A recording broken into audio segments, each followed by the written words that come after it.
திருச்சிற்றம்பலம். திருநாவுக்கரசு சுவாமி அருளிய தேவாரம் 4ஆம் திருமுறை. பண் இந்தளம், தலம் திங்களூர், பதிகம் 18, பாடல் 8. நாடு சோழநாடு, காவேரி வடகரை.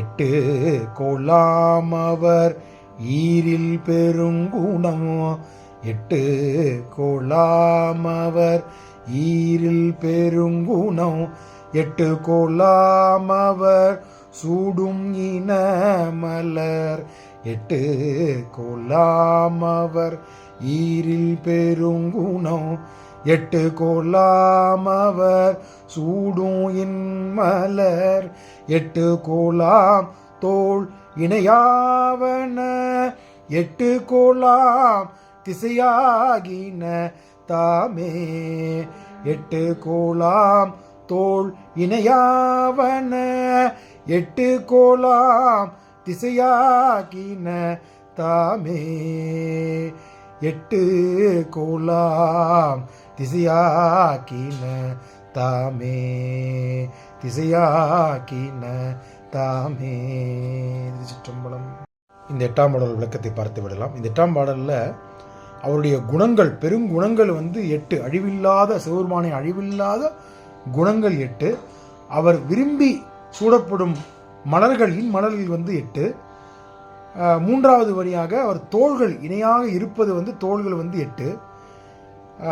கடைசி வரி 8 திசைகள், கிழக்கு மேற்கு வடக்கு தென்கிழக்கு அப்படி எல்லாம் உள்ளனவா, அந்த 8 திசைகள் உள்ள இருப்பது 8 திசையிலும் எம்பெருமான் இருக்கின்றார் அப்படிங்கிறதை அப்பர் சுவாமிகள் கூறியுள்ளார். இதில் ஒரு வியப்பு உள்ளது. 8 திசைகள் இருப்பதை 7ஆம் நூற்றாண்டிலேயே விஞ்ஞானிகள் யாரும் இல்லை. அதை கண்டுபிடித்தவர் இந்த பாடலில் நமக்கு அருளியவர் திருநாவுக்கரசு சுவாமிகள். இந்த போன்ற பல ஆத்திரங்கள் தேவாரம் நமக்கு பொக்கிஷம். தேவாரம், திருவாசகம், 12 திருமுறையும் நமக்கு கிடைக்கப்பெற்ற பொக்கிஷங்கள். அதை இந்த தலைமுறை, வருங்கால தலைமுறையிலும் எடுத்து போற்றி புகழ வேண்டும், பாராட்ட வேண்டும். இந்த ஊழிகாலம், இந்த உலகம் அழியும் வரை அதை நாம் பரப்ப வேண்டும். அதற்கு தான் என் அடியேன் ஆகிய நான் செய்யும் ஒரு சிறு தொண்டு. இதில் வருமானத்திற்கு இல்லை.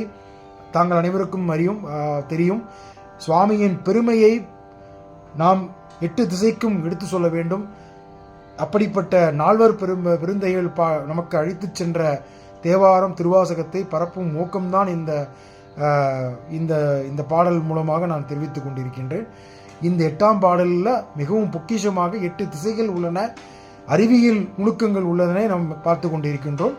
இந்த பதிகத்தில் பல அற்புதங்களை நாம் பார்த்து கொண்டிருக்கின்றோம். திருச்சிற்றம்பலம்.